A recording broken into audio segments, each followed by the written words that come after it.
Welcome to Last Meals. As you know, me, your homegirl, on Fridays I sit down, I eat somebody's last meal, and I tell you a story about the bad deed that they have done. Wow, that was the smoothest intro. Why can you not just keep it like that every single time? This week, this case is kind of ripped from the headlines. At the moment I'm recording this woman has been executed literally like 4 days ago. Meaning it isn't really known what she has eaten for her last meal, but I also think there's a different reason for her not having special meal, and that is because if you're familiar with this story, you know that the Senate has overturned this decision and has basically denied her appeal very last minute, so I think that's more to do with Lisa Montgomery not having her last meal than anything else. When talking about last meals, here we're talking about that special meal that they can choose and that they have the budget for. You can go and listen to like the whole playlist afterwards. I've done probably 20 by now, I'm not counting, but plenty. Speaking of that playlist, this case is probably the toughest and the most grim one that I have covered on this channel, probably on the podcast as well, although there I wouldn't debate it that much there. So I just wanted to give a disclaimer. I'll put a link below to another video if you can't handle reports of like sexual abuse, graphic violence, fetal abduction, all of that stuff. I'll still try to include at least one, but I think I have 2 timestamps where I will acknowledge when the most graphic descriptions of violence are coming up, and I will give you a timestamp that you can skip that part but still hear the case out, because I think this case is super important to be heard. It is controversial, so again, be nice in the comments and just give your opinion in the nicest possible way. Just again thinking about the victim. Because even if you agree with the decision, even if you agree with the death penalty and agree as to what has happened in this case, just again think about the victim and the victim's family in this case. So let's dive in. Lisa was born on February 27th, 1968, and as with many childhoods of anybody committing murder, this one was one of the more unstable ones that I have covered. Like, her mom would be bringing in boyfriends constantly, and she had kind of like a solid family unit at certain point. People have done interviews with her half-sister Diane. So Diane was the one that started getting abuse sooner because she was a bit older than Lisa. But once the girl's dad left the home, Diane, luckily for herself, ended up going to foster care and then being rehomed and growing up, surviving trauma and not turning into something that maybe she would have also turned out to be had she continued living there. Lisa, however, stayed at the home, and both of the girls, well, Diane said that the first memory that she had was when Lisa would be so scared, so she would come to like sleep with Diane, to sleep in her bed, because the mom would constantly be bringing different men around once the dad has left. And wouldn't just be bringing men just for her own sake, but she would give any jobs of babysitting to the male babysitter. So on this occasion, Diane was 8 and Lisa was only 3 years old when she lied in the bed next to her sister for warmth when this male babysitter came into the room and raped her half-sister. So her mother Judy remarries once Diane leaves the house, and he remarries to this guy Jack, and this is when the true nightmares begin, because when Lisa was only 11, Jack started raping her. And he's obviously started raping Lisa on the sly, like hiding it from the mother. And personally, I think this was a manipulative trait because of what is to come, but this became regular occurrence and it would happen at least once or twice a week. And at this point, this family is really isolated. They are living in a trailer in the woods of Oklahoma, like literally in the middle of nowhere. And not just that, but Jack made sure that this particular part of his life is also to be isolated. So he built a room in the opposite side of the trailer. It's like a private room where he could go and rape Lisa without anybody else in the house knowing and without anybody hearing her screams. And this is where I'm gonna put a timestamp on the screen because they're coming to some of the worst of the sexual abuse. So again, if you don't want to listen to that, just skip to this time on the screen. Jack would often rape her and sodomize her, and he would shove the pillow against her face in order to keep her screams down. And there was this occasion when she tried to resist and he slammed her head so hard against this concrete floor that she has had a brain injury. And this was not just like speculation, the later MRI scans have shown this, but obviously they didn't care at the time. Even if she would black out, he would just continue. And one day, after all of this time, Judy, the mother, enters the room when her daughter is being sexually assaulted by her husband at the time, and she gets incensed, but not because her child is being raped in the room. No, she fetches the gun, puts it to Lisa's head, and tells her, "How could you do this to me?" So my initial thing before I read this particular part was, why didn't Lisa go to her mother? Like, usually if there is any sexual abuse, you would go to the other parent and be like, hey, this is happening. And in normal households, the parent will believe you. Obviously here, I think Lisa knew what the case would be just from her mother's behavior. Not just that, but what happens next definitely proves that that would be the case, because now the mom is aware of this. She obviously keeps dating the guy, but now they start bringing in other people in on it. Basically, she's getting gang raped.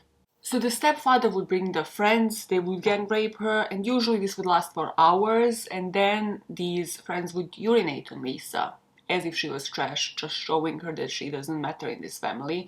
And then her mother, on top of all of that, would also use her to pay the bills, as she would say. And she was basically offer Lisa to anybody coming for any like job in the house, like somebody needs to do the plumbing or like electrician. She would be like, well, actually I don't have the money, but here's my 11-year-old daughter. And she just made Lisa feel even more worthless if possible. Now you're probably wondering, what about social services? Like, there is a lot happening in this family where somebody is being put to foster care. She's continuing to go to school. Like, did she have any doctor examinations, everything? Yes. Every single person in her childhood honestly failed Lisa. From the social worker who did come, but obviously they announced themselves, which defies the whole point of freaking social worker and welfare checks, because they just announced themselves weeks ahead. So this family probably sat Lisa down and told her not to spill the beans, not to say anything, because otherwise she's gonna get it much worse. The doctor that examined her warned actually the mother of like the sexual assault. They were like, hey, listen, we don't know where it happened, but like it kind of looks like it has happened somewhere. She said she's gonna take care of it. Of course she didn't. And because her mother Judy got divorced, the judge who presided over this case was also then made aware of these sexual assaults going on in the family, and again he did nothing. He didn't care to put her in foster care. Just every single person in her childhood failed her one after the other. And just like in many other cases where a child is brought up witnessing abuse, that's the only life they know. So when they go on to marry, they usually do marry into that because that's how they've been shown love. So that's the only way that they know, and they think they normalize it, because if you remember with Lisa, it was happening since she was 3 years old, so this is the only thing she knew. So at the age of 18, she gets married to her stepbrother, and in 5 years they happen to have 4 children, which, you know, again, in a normal kind of relationship, we were like, oh my god, like, so exciting, like they wanted to have kids so badly, they're having it so young, it's all happening for them. Of course not here. I think Lisa, honestly, from like after taking this whole case into consideration, really wanted to have children, and she probably thought that she could provide them with a better family environment than her parents did, and probably wanted that for them. Again, I can only speak from like the feelings that I have had from this case, but her husband was violent to her, and his brother actually found like some home videos, so you can guess what these were about. Well, those videos show Lisa's husband beating her while raping her. And soon after she had these kids, and obviously because of everything traumatic that has been happening in her life, friends and family started noticing that Lisa kind of tends to slip into the world of her own and stays there. As we know, like again, when we retreat to like a fictional world, it is usually because it's safe for us, because nobody can hurt us there, nobody can disappoint us there. But obviously this is problematic when you have 4 small children, and it is sign of trauma, it is sign of that something you need therapy, you need like to get yourself sorted. However, her children were kind of mocking her for it as well, in a sense like they weren't really happy about this, because she would go into behaving childishly, so she would kind of behave as a child towards them, and obviously that's like one thing that kids would find super embarrassing, if their mom was just to like bring them to school and then just behave like she was one of them. And people have said that this was due to trauma and her multiple mental illnesses, bipolar disorder, complex post-traumatic stress disorder, dissociative disorder, and traumatic brain injury. This is when Lisa gets divorced and she gets remarried to this guy named Kevin. We don't know much about that marriage, mostly because the crime case kind of happened soon after. So she marries Kevin, and this is when she also undergoes sterilization, technically tying your tubes so that she can't have children any longer. But she is still trying to get pregnant. And she is trying to convince Kevin and everybody else that she actually miraculously did get pregnant again. So for a brief second, before we dive into the gruesome case of Bobbie Jo Stinnett in the hands of Lisa Montgomery, let's talk about fetal abductions for a second. The motive is technically really simple. It's really one of the two things. One is like fulfilling your ideal childbirth, and this is where my own opinion of Lisa wanted to have children and to provide them with a better environment, to prove that she can be a better mother, etc. comes from. So even if she ties her tubes, she just can't imagine not having any more children and not fulfilling that part. And then partially another motive of like why people would abduct fetuses. Feti? Is it fetuses or feta? Should have checked that one. And that is to fulfill the relationship, so to keep the partner there, to keep the relationship going. Obviously, this is a new husband, so she probably saw it as, well, he wants to have kids with her that are of his own. And usually the extent that these women go to is extreme, like faking pregnancy, wearing those like prosthetic bellies, making sure that everybody knows, posting pictures of like faking ultrasound, everything. And then it goes obviously a step further because now they know that they need the actual physical baby, and this is where the pre-planning takes place. And this is what Lisa has done next. She started having the online chat with Bobbie Jo Stinnett, who lived miles away from her Kansas home in Skidmore. So Bobbie Jo and her husband had this dog breeding business, and they were breeding dogs and obviously like selling them, trying to home them. So this is what Lisa and Bobbie bonded over in this Retter Chatter, that was the name of the forum, and they bonded over the fact that both women were pregnant. Probably see where this is going. And Lisa told Bobbie that it would be a great addition for her family if she was to also adopt a puppy. So like once the baby comes along, there's a puppy, and everybody can play around, all happy family. So they arranged to meet. Obviously Lisa went under the alias name, and Bobbie gave her her own address to go and adopt a puppy from her and then bring the puppy back home to Kansas. So in December 2004, Lisa, who was 36 at the time, drove 281.5 kilometers or 175 miles from her home in Kansas to Skidmore. And when she knocked at the door, obviously Bobbie was surprised. It wasn't the face that Bobbie has seen when spending time chatting with Lisa, who went under the name Darlene Fisher, but Lisa manages to convince her that she is that person enough to overpower her, take out a piece of rope and strangle Bobbie Jo Stinnett.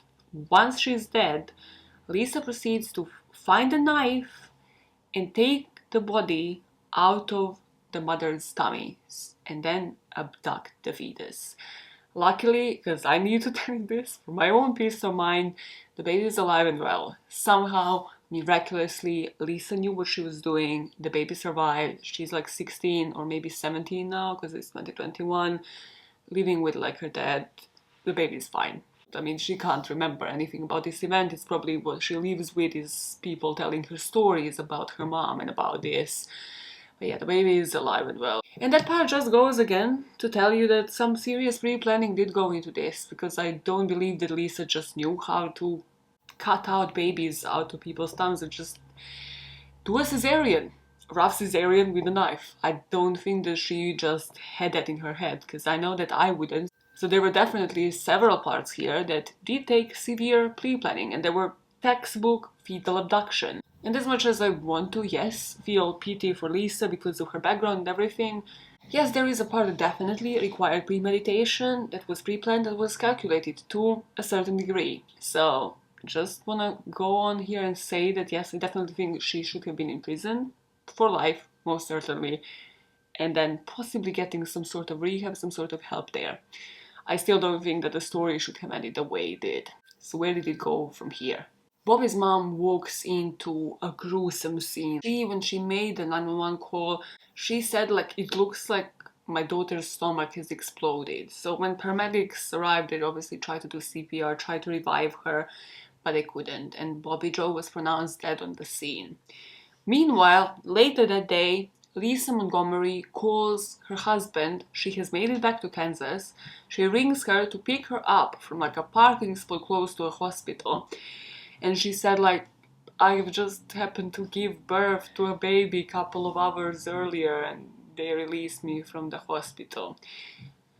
I couldn't find, did the husband believe it? Was he buying this? But he hasn't reported it. Luckily for everybody, the story ended in a way where the baby was found safe and Lisa was arrested the very next day, because the police wasted no time, because they knew that the baby was abducted and it was a matter of literally hours to see if this baby will survive. So they immediately went to analyzing technology and have spotted the IP addresses and then have alerted the Kansas police, who then went to Lisa's home and has arrested her there. Lisa's friends and family later actually speculated that there might have been another motive, but kind of fits into the ones I spoke with when it comes to fetal abductions before, and that's the one of trying to protect the relationship and like keep the partner, because they said that Kevin obviously got onto the fact that she is faking the pregnancy because he knew that she has tied her tubes, so he was threatening to expose her to like everybody else and basically divorce her and then get the custody of the children, because she clearly is, if she's faking this, you know, what else could she do? And she's clearly not like mentally all there. So the only way she saw the resolution to this is to produce a baby, make a baby appear. So in 2007 the trial begins, and Lisa yet again has just been failed by the system, because she gets presented by this public defense lawyer who never tried a capital case at that point. His name was Fred Duchard, and he was the Kansas City attorney with a particular fame. It's a kind of fame you don't want. It's the kind of lawyer you definitely don't want to represent you. This guy has had more of his clients sentenced to death in federal court than any other defense lawyer in the US. So 4 out of 7 federal death row inmates from Missouri had him as a lawyer. And the lawyer warns her that she has committed a federal offense of kidnapping resulting in death, and if she is found guilty, the jury will decide on the death penalty. Now, of course, we established this guy has no clue what he is doing. First of all, they didn't reveal a tiny bit maybe of her sexual abuse as a child. Nothing enough to relate to jury, like the psychology that I'm trying to relate during this video of why maybe she would be doing any of this. They went for the defense of pseudopsoriasis. I think that's how it's pronounced. That is when somebody falsely believes they're pregnant and then they're doing everything outward to appear pregnant. Where again, I think a great decision would be maybe to have a female defense attorney in her case and not just fail her here, because this guy's whole argument was that Lisa believed that Bobbie Jo's baby is her baby. So she believed like legally she had a right to her. That's why she went and attacked Bobbie Jo Stinnett and took the baby and then tried to claim it was hers.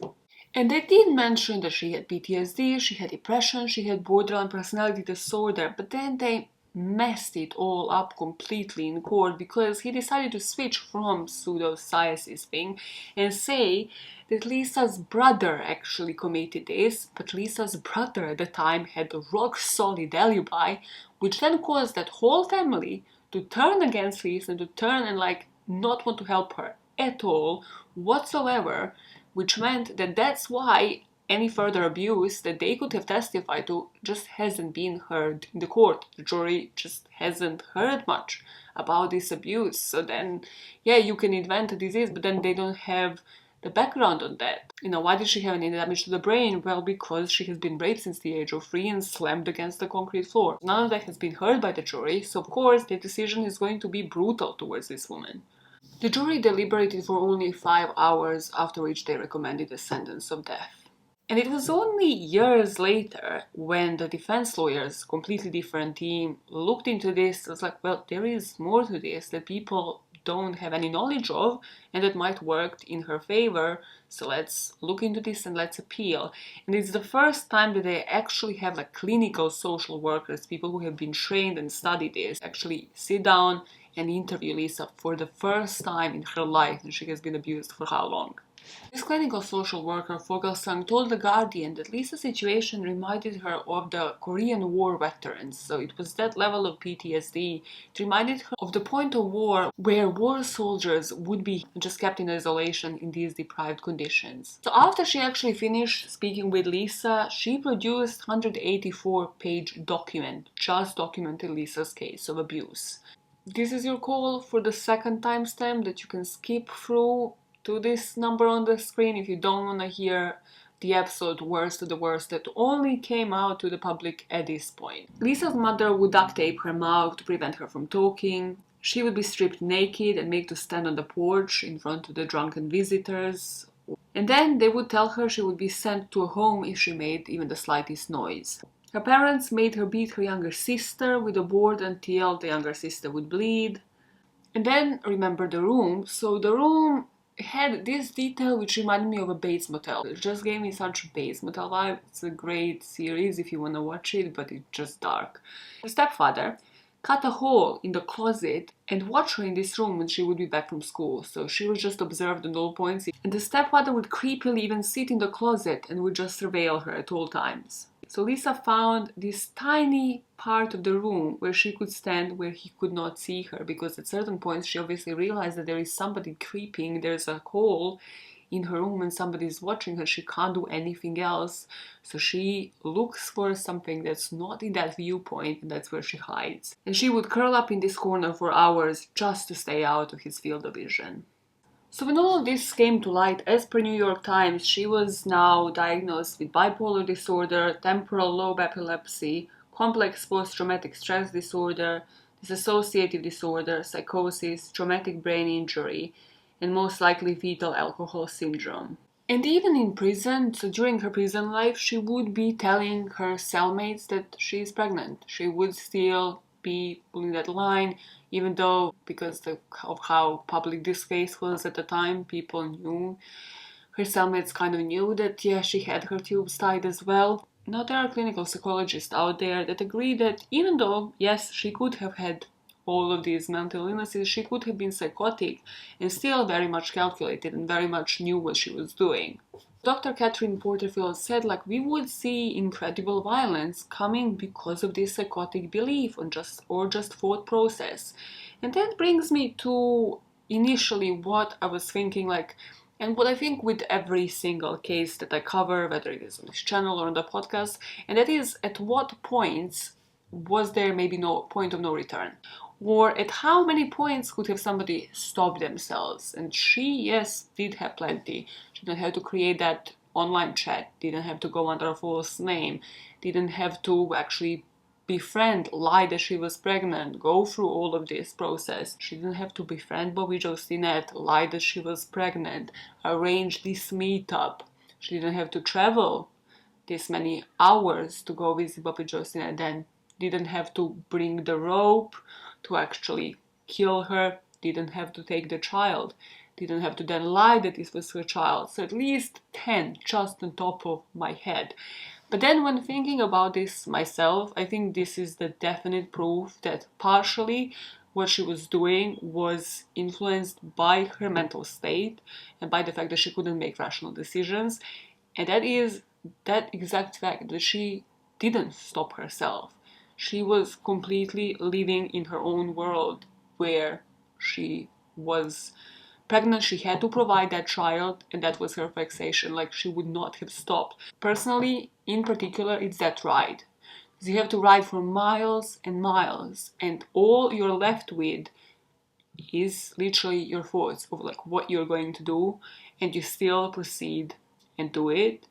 For me, that part means that there is definitely some background here, and like that her mental health was actually influencing it. Yes, again, there's gonna be plenty of people with everything that she had in terms of like mental health disorders that won't do a similar thing, but this is my personal opinion as to why I think like her mental health was detrimental to what she has proceeded to do.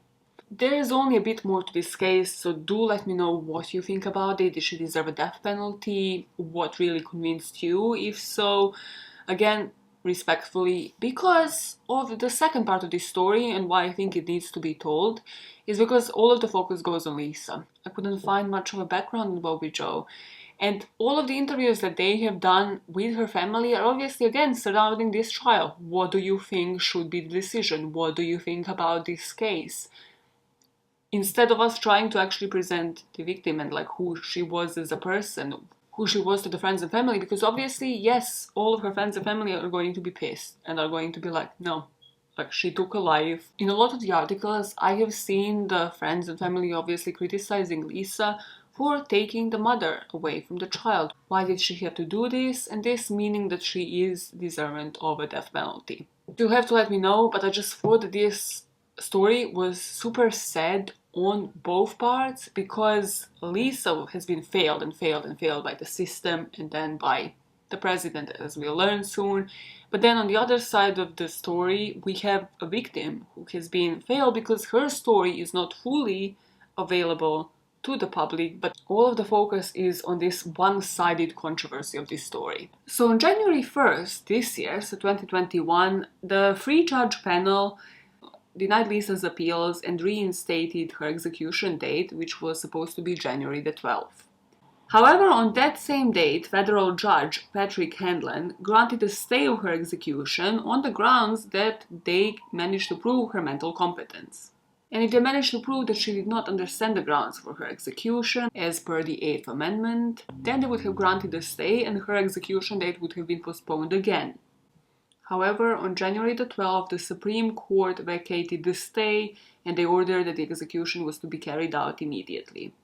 And this is partially controversial because the previous 10 inmates meeting the death penalty have faced the same conditions, where the stay of their execution was vacated and they were to be executed immediately. And this brings me to why I'm not eating anything today, and that's again because she was brought to be executed, she was brought to the chamber early on January the 13th. And when I mean early, I mean like right after midnight. So I don't think she had the time to order the special meal, and I don't think that anybody considered that. I don't think anybody considered like, oh yeah, let's please this one girl that does last meals on YouTube and give her an extra food meal to cover. No, they did not care. They just wanted it done and over before another administration takes place, because as we know, Biden has sworn to end death penalty. So early January the 13th, they bring her into this Terre Haute execution center in Indiana, and she receives only one drug. I think we spoke in certain places they do like a mix of 3 drugs, so it was like a little injection, only one drug was introduced. Then a guard like took her mask off, because again it's quarantine, it's risking how many people's lives, but the show must go on. So they take her mask and they ask her, does she have any last words? She says no, and then they inject her and she was pronounced dead at 1:31 a.m. January the 13th. This makes Lisa the first person in 67 years to be executed by the government. What I mean by that is that the jury didn't make the final decision. So it was made by one man who just wanted to execute as many people as possible before he leaves his post as a president. And that's the sad part truly in this story, that this could have all been prevented if just any of those people in her childhood, and I think I have mentioned at least 3 or 4, from like the doctor, social worker, her own parents maybe, the judge at the divorce proceedings, had any of those people actually done something, gotten this girl into some therapy, gotten her to have some MRI scans, checked the actual damage that was done then to her, placed her into foster care, anywhere else really, she could have maybe had the same luck as her half-sister, where yes, she has lived through a traumatic experience, but then it just didn't go on to be even more and more traumatic, but instead it had moved on in a completely different direction. So let me know in the comments, do you agree with me on the fact that everybody failed this, and that's ultimately why this is an uber sad case? Because I'd like to think that there was a point, whether it is in prison or anywhere where she felt safe, even if it was like in that corner of the room when she was hiding from her own stepfather in a trailer that was observing her through a freaking hole. I would like to think that she was happy at certain point in her life. But that's why this case bums me out so much on so many levels, because I don't know if she was. I don't know if she just lived a life of terror and trauma and then tried to replace it over and over again by getting pregnant, or thinking that she was pregnant, or getting other people to believe that she was pregnant. And ultimately, the one last person that failed Lisa was the person in power. And that's why this case was important to be told to anybody who would listen, because people in power should be leading by example. And this is the example that they're led by in this case. Super positive note to end this video on. I know. So spread the word on this case in maybe a more succinct and like less depressing way. And until next time we cyber see each other, keep enjoying the really small things in life, and also enjoy your next meal as if it was your last. Goodbye. Goodbye.